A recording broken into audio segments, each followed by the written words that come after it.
भागलपुर जिला अंतर्गत कहलगांव थाना क्षेत्र के सलेमपुर सैनो निवासी एक महिला ने अपने पति के गायब होने को लेकर कचहरी चौक पर बुधवार की दोपहर 12 बजे लोगों से गुहार लगाते हुए कहा कि किसी ने उसके पति को देखा है क्या। पीड़ित पत्नी पूनम देवी ने बताया कि कहलगांव स्टेशन से लोकल ट्रेन पकड़कर भागलपुर कोर्ट आ रहे थे। इसी दौरान कचहरी चौक के समीप सिविल ड्रेस में एक आदमी ने उसके पति विकास कुमार को बाइक पर बिठाकर फरार हो गए। पीड़िता पूनम देवी ने बताया कि राजद के पूर्व विधायक के द्वारा षड्यंत्र के तहत उसके पति का किडनैप किया गया है। दरअसल कहलगांव में जेल निर्माण के दौरान उन लोगों का कुछ जमीन उसमें चला गया, इस बात को लेकर विवाद चल रहा था। इसी मामले को लेकर वह लोग भागलपुर कोर्ट आ रहे थे। पति की गुमशुदगी के बाद परिवार सदमे में है। पीड़िता गुहार लगा रही है कि किसी ने उसके पति को देखा है क्या। पुलिस मामले की जांच में जुटी हुई है और आगे की कार्रवाई कर रही है।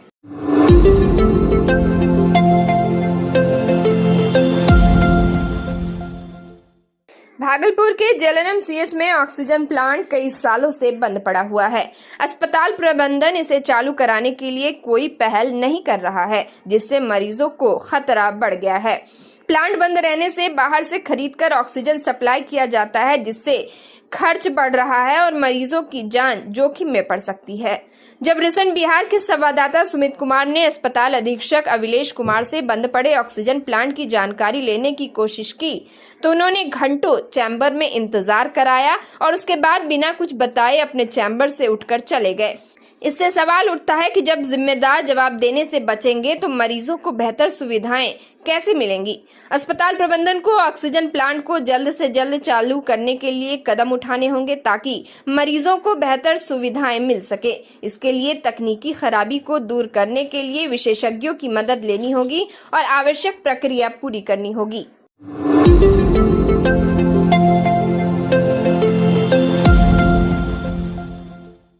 भागलपुर नगर निगम ने जिला विधिक संघ में हो रहे निर्माण कार्य को रोक दिया है। नगर आयुक्त ने इसका पत्र जारी कर डीबीए के महासचिव को जमीन से जुड़े डॉक्यूमेंट लेकर 29 मई को अपना पक्ष रखने को कहा है। पत्र में कहा गया है कि यह निर्माण कार्य बिना अनुमति के कराने की शिकायत मिली थी। इसकी जांच सहायक टाउन प्लानर से कराई गई। जांच रिपोर्ट में 2650 वर्ग फीट में बिना नक्शा पाए कराए निर्माण कार्य कराए जाने की बात कही गई है। इस निर्माण कार्य को तुरंत बंद कर दें और जमीन में स्वामित्व से जुड़े डॉक्यूमेंट के साथ अपना पक्ष रखें। मामले को लेकर डीबीए के महासचिव अंजनी कुमार दुबे ने कहा कि डीबीए में 3000 से अधिक अधिवक्ता है। यह निर्माण कार्य उनके बैठने की व्यवस्था के लिए कराया जा रहा है। पूर्व में भी कई मौके पर निर्माण कार्य होते रहते हैं, लेकिन इस बार हो रहे निर्माण कार्य को लेकर 1-2 अधिवक्ता परेशान थे और उन्होंने इसकी शिकायत की थी। ये वैसे अधिवक्ता हैं जो विधिक कार्य में भी शामिल नहीं रहते हैं। डीबीए जमीन से जुड़े सभी डॉक्यूमेंट के साथ नगर निगम में अपना पक्ष रखेगा। इधर डीबीए बचाओ संघर्ष समिति के महासचिव कपिल देव कुमार ने कहा कि उन लोगों ने डीबीए के अध्यक्ष को पूर्व में ही बताया था कि निर्माण कार्य गलत हो रहा है, इसलिए अधिवक्ता कोष की राशि का दुरुपयोग रोका जाए। इस जमीन पर टाइटल सूट लंबित है।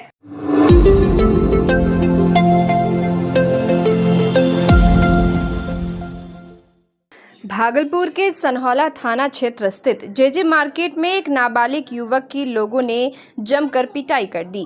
युवक पर बाइक चोरी का आरोप लगाया गया था। घटना की सूचना मिलने पर पुलिस मौके पर पहुंची और युवक को भीड़ से छुड़ाकर थाने ले गई। बताया जा रहा है कि बुधवार दोपहर करीब 12 बजे एक व्यक्ति बकरीद के सामान की खरीदारी करने के लिए जेजे मार्केट आया था और अपनी बाइक को गली में पार्क किया था। इसी दौरान लोगों ने एक नाबालिग युवक को उस बाइक में चाबी लगाते हुए देखा। संदेह होने पर दुकानदारों ने बाइक मालिक को सूचना दी। इसके बाद मौके पर लोगों की भीड़ जमा हो गई और युवक की पिटाई शुरू कर दी। इस घटना में युवक को आंशिक रूप से चोट आई है। युवक खुद को सकरामा इलाके का निवासी बता रहा है, लेकिन उसकी पहचान की पुष्टि अब तक नहीं हो पाई है। फिलहाल युवक से पूछताछ जारी है। समाचार लिखे जाने तक पीड़ित की ओर से कोई लिखित शिकायत पुलिस को नहीं दी गई थी।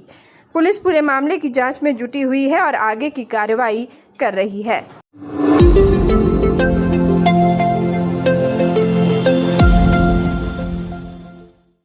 भागलपुर में आगामी विधानसभा चुनाव को लेकर महागठबंधन ने अपनी तैयारियों को तेज कर दिया है। इसी कड़ी में बुधवार को जवारीपुर स्थित वृंदावन हॉल में महागठबंधन की ओर से प्रखंड स्तरीय समन्वय समिति की बैठक का आयोजन किया गया। यह बैठक जिला स्तरीय कार्यकर्ता सम्मेलन के बाद आयोजित की गई, जिसमें प्रखंड, पंचायत, बूथ और प्रस्तावित स्तर तक कमेटियों के गठन पर चर्चा की गई। बैठक में महागठबंधन के सभी घटक दलों के कार्यकर्ताओं की उपस्थिति रही। सभी दलों ने मिलकर आगामी चुनाव में एकजुट होकर रणनीति बनाने और कार्यकर्ताओं को जोड़ने पर जोर दिया। राजद के जिलाध्यक्ष चंद्रशेखर यादव ने पत्रकारों से बातचीत करते हुए कहा कि हम लोग पूर्व उप मुख्यमंत्री तेजस्वी प्रसाद यादव के फैसले का सम्मान करते हैं। उनकी नेतृत्व क्षमता को देखते हुए पूरा महागठबंधन एकजुट है। जिला स्तरीय कमेटी का गठन कर लिया गया है और अब प्रखंड, पंचायत, बूथ और प्रकोष्ठ स्तर की कमेटियों का गठन तेजी से किया जाएगा। उन्होंने कहा कि गठबंधन के सभी घटक दल एकजुट होकर बिहार विधानसभा चुनाव लड़ेंगे। सभी को विश्वास है कि इस बार जीत महागठबंधन की ही होगी। कार्यकर्ताओं को दी गई जिम्मेदारी बैठक में सभी कार्यकर्ताओं को क्षेत्रीय स्तर पर संगठन को मजबूत करने और जनता के बीच महागठबंधन की नीतियों को पहुंचाने की जिम्मेदारी सौंपी गई। साथ ही यह भी निर्णय लिया गया कि जनसंपर्क अभियान और बूथ स्तर पर सक्रियता को बढ़ाया जाएगा। बता दें कि महागठबंधन की ओर से लगातार जिला एवं प्रखंड स्तर पर बैठकों का आयोजन किया जा रहा है ताकि संगठन को नीचे तक मजबूत किया जा सके। सभी घटक दलों की सक्रियता इस बार विधानसभा चुनाव को लेकर गंभीर तैयारी का संकेत देती है। हम लोग के जिला स्तरीय समन्वय समिति बन गया है और अब हम लोग प्रखंड की ओर जा रहे हैं। इसलिए आज भागलपुर जिला के हमारे इंडिया के गठबंधन के जितने भी दल हैं, सभी दल के प्रखंड अध्यक्ष और प्रधान महासचिव को यहाँ बनाया गया है। इसके लिए हम लोग जो है कार्यक्रम का रूपरेखा तैयार करने के लिए आज हम लोग यहाँ बैठे हैं।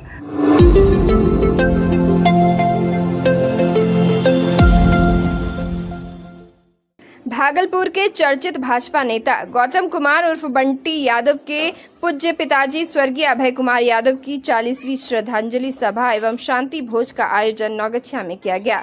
इस अवसर पर सभी दलों के अलावा काफी संख्या में स्थानीय लोगों ने हिस्सा लिया।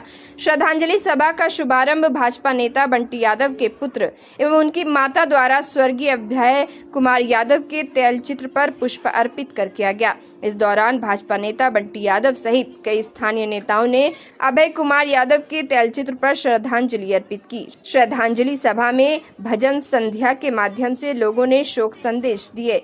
बता दें कि अभय कुमार यादव को एक चर्चित समाज सेवी के रूप में जाना जाता था। उनकी श्रद्धांजलि सभा में शामिल हुए लोगों ने उनकी याद में भावपूर्ण श्रद्धांजलि अर्पित की। 40वीं उनकी पुण्यतिथि थी, उसमें मेरी इच्छा थी कि मैं सभी अपने जितने भी मित्र हैं, परिजन हैं, मेरे शुभचिंतक हैं, मेरे परिवार वाले हैं, मैं उनको शांति भोज में आमंत्रित करूं। और इस शांति भोज होश मैं पर, क्योंकि जब मैं बच्चा था तो मुझे ध्यान नहीं है, तो मैं आज जब बड़ा हो गया मुझे लगता है कि मुझे अपने पिता की एक शांति भोज करनी थी, तो मैंने वो शांति भोज यहाँ ऑर्गेनाइज किया है और उनकी आत्मा मुझे आशीर्वाद हमेशा देती रहती है। इसी संदर्भ में यहाँ सारे मेरे जितने भी भागलपुर जिला के मुझे प्यार देने वाले मेरे परिवार के लोग, मेरे मित्रगण, मेरे युवा साथी हैं, वो यहाँ पे शांति भोज में सम्मिलित हुए हैं।